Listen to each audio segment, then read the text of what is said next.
आणि हा आवाज निर्माण होत आहे. पण बटन चालू केल्यावर ही हतोडी अशा प्रकारे का बरं हलत आहे आपण समजावून घेऊया.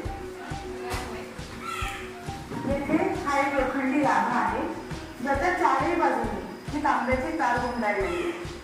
बटन चालू केले असता या वेटोळ्यांमधून विद्युतधारा प्रवाहित होते जी आतल्या लोखंडी लाभेला चुंबकीय बनवते.